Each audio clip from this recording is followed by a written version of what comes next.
Bapak Ibu Guru hebat, bertemu lagi dengan saya, Esti Cahyaningsih.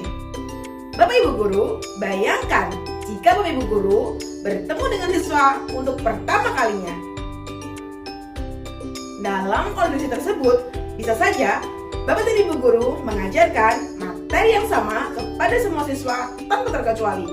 Namun faktanya, dari semua siswa di kelas sangat mungkin ada beberapa siswa yang belum mengetahui materi di tahun sebelumnya. Nah, jika Bapak dan Ibu Guru langsung memberikan materi tahun ini kepada siswa tersebut, besar kemungkinan beberapa siswa di kelas tidak langsung paham atau mengerti tentang materi yang Bapak Ibu berikan. Jika tidak diberikan intervensi atau perlakuan khusus, sangat mungkin siswa yang belum paham akan semakin tertinggal. Kondisi tersebut yang ingin dihindari dalam pelaksanaan kurikulum merdeka. Pada kurikulum merdeka, guru diharapkan mampu mengajarkan seluruh materi sesuai dengan tingkat kompetensi siswa. Apabila ada siswa yang belum siap untuk menerima materi di tahun ini, guru dapat memberikan kelas tambahan. Nah, kira-kira apa nih langkah pertama yang harus Bapak Ibu Guru lakukan? Ya, tepat sekali. Bapak dan Ibu Guru bisa mengidentifikasi siswa mana yang sudah siap untuk belajar dan siswa mana yang belum siap untuk menerima materi pembelajaran. Disinilah pentingnya asesmen diagnostik dilakukan. Di video kali ini, kita akan membahas cara mudah untuk melaksanakan asesmen diagnostik. Yuk, langsung saja kita simak videonya. Jadi, apa itu asesmen diagnostik? Sesuai dengan namanya, asesmen diagnostik merupakan asesmen yang dilakukan secara spesifik untuk mengidentifikasi atau mendiagnosis kelemahan, kekuatan, dan kompetensi siswa. Melalui asesmen diagnostik, Bapak dan Ibu Guru bisa merancang pembelajaran sesuai dengan kompetensi siswa dan kondisi siswa tersebut. Asesmen diagnostik bertujuan untuk membantu guru dalam merencanakan dan mendesain pembelajaran dengan tepat, mengidentifikasi kebutuhan siswa, mengetahui pengetahuan awal, dan meningkatkan efektivitas pembelajaran. Melalui asesmen diagnostik ini, Bapak dan Ibu Guru dapat memperoleh informasi yang lengkap tentang kondisi masing-masing siswa dan bisa menggunakannya sebagai landasan untuk melaksanakan pembelajaran lebih lanjut. Lalu, kapan sebaiknya asesmen diagnostik dilakukan? Karena fungsinya untuk mengetahui pengetahuan awal siswa, sebaiknya asesmen diagnostik dilakukan di awal. Di awal kapan ya maksudnya? Ada nih, 3 waktu yang tepat untuk melakukan asesmen diagnostik. Awal tahun pelajaran, awal tema atau materi, dan awal sebelum Bapak dan Ibu Guru menyusun modul ajar. Nah, ada 2 jenis asesmen diagnostik yang perlu Bapak Ibu ketahui. Yang pertama adalah asesmen diagnostik kognitif dan yang kedua adalah asesmen diagnostik non-kognitif. Yuk, kita bahas satu persatu. Asesmen diagnostik kognitif merupakan asesmen yang dilakukan di awal pembelajaran.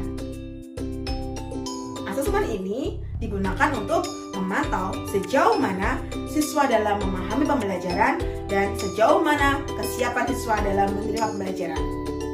Kegiatan asesmen ini bisa dilakukan oleh Bapak dan Ibu Guru secara rutin sebelum pembelajaran dan setelah pembelajaran atau biasa disebut dengan asesmen formatif. Dalam pelaksanaannya, asesmen ini dapat dilakukan dalam beberapa metode, diantaranya pretest, tes tertulis, kuesioner, diskusi, observasi, dan unjuk keterampilan. Berikut contohnya jika menggunakan tes tertulis. Misalnya, Bapak dan Ibu Guru memberikan 10 soal tes tertulis kepada siswa untuk mengetahui kesiapan siswa dalam mempelajari materi pembelajaran matematika di kelas 5. Kita bisa membuat 2 soal pada KD yang akan kita pelajari, 6 soal pada KD 1 kelas di bawahnya, dan 2 soal lagi pada KD 2 kelas di bawahnya. Sebagai contohnya, jika Bapak Ibu Guru ingin mengajarkan materi volume bangun ruang di kelas 5, Bapak dan Ibu Guru bisa mengambil 2 soal pada materi tersebut, 6 soal pada materi di kelas 4 yaitu luas dan keliling bangun datar, dan 2 soal lagi pada materi perkalian dan pembagian di kelas 3. Contoh kesimpulannya, jika banyak siswa yang tidak bisa menjawab materi soal kelas 3, artinya siswa tersebut belum siap untuk menerima materi volume bangun ruang. Contoh lain, dalam beberapa situasi yang membutuhkan keterampilan berbicara dan keterampilan menggambar, unjuk keterampilan bisa digunakan dalam asesmen diagnostik tersebut. Metode ini dapat dilakukan dengan praktik langsung. Misalnya, pada pelajaran bahasa Indonesia, materi membaca pidato. Unjuk keterampilan juga bisa digunakan untuk mengetahui keterampilan siswa dalam pembelajaran SPDP. Misalnya, siswa diminta untuk menggambar suatu tema tertentu ataupun siswa diminta untuk menyanyikan sebuah lagu sesuai dengan tangga nada. Metode lain seperti observasi dapat dilakukan pada materi yang lebih kompleks dan materi yang tersusun dari berbagai pengetahuan dasar. Misalnya pada sifat-sifat cahaya, siklus air, ekosistem, dan perubahan wujud benda. Dalam metode observasi, Bapak dan Ibu Guru bisa memulai dengan diskusi dan tanya jawab. Lalu, berikan kesempatan kepada siswa untuk menganalisis dan mengamati studi kasus, pemecahan masalah, dan bagaimana cara mereka menyampaikan gagasan. Ketika siswa sedang asik dalam diskusi, Bapak dan Ibu Guru bisa mengobservasi dan mengamati bagaimana tingkat pemahaman dan kompetensi yang dimiliki oleh siswa.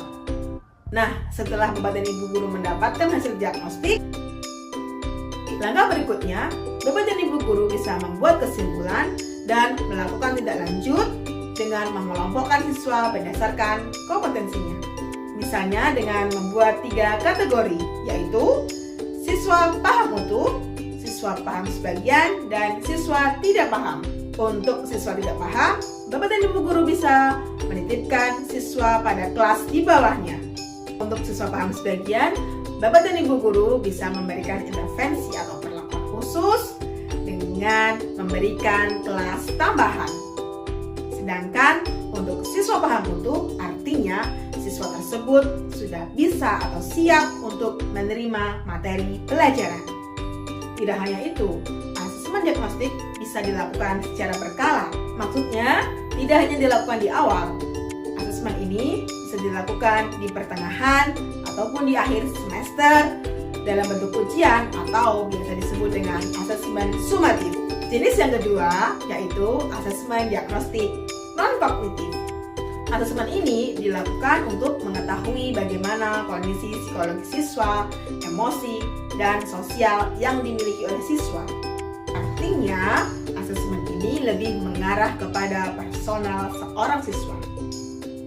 Tentu, Bapak dan Ibu Guru paham betul bagaimana kondisi personal siswa bisa mempengaruhi pencapaian siswa selama di sekolah. Sebagai contohnya, siswa yang merasa tidak nyaman di rumah karena masalah keluarga, tentu saja mereka akan tidak fokus belajar selama di sekolah. Asesmen ini sangat bermanfaat untuk mengetahui motivasi, minat, bakat, gaya belajar, manajemen waktu, kepercayaan diri, kemampuan sosial, dan kemampuan bekerja sama siswa. Contohnya, siswa bisa dikelompokkan berdasarkan gaya belajar auditori, visual, ataupun kinestetik. Selanjutnya, bagaimana ya caranya melaksanakan asesmen diagnostik non-kognitif? Caranya, Bapak dan Ibu Guru bisa membuat jurnal reflektif ataupun membuat lembar observasi perilaku siswa. Kita bisa membuat contoh pertanyaannya seperti ini. Bagaimana perasaan kamu ketika mengikuti pelajaran ini? Mungkin siswa bisa menjawab dengan jawaban senang, bersemangat, ataupun kurang berminat. Dari jawaban tersebut, guru bisa mengetahui bagaimana kondisi psikologi siswa dan bagaimana kesiapan siswa dalam belajar. Contoh lain, guru bisa membuat pertanyaan, bagaimana perasaan kamu ketika bekerja secara berkelompok? Dari pertanyaan tersebut, guru bisa mengetahui ada siswa yang lebih suka belajar secara berkelompok, berpasangan, ataupun sendiri. Dari situ, guru bisa mengatur kelompok belajar siswa berdasarkan hasil asesmen diagnostik tersebut.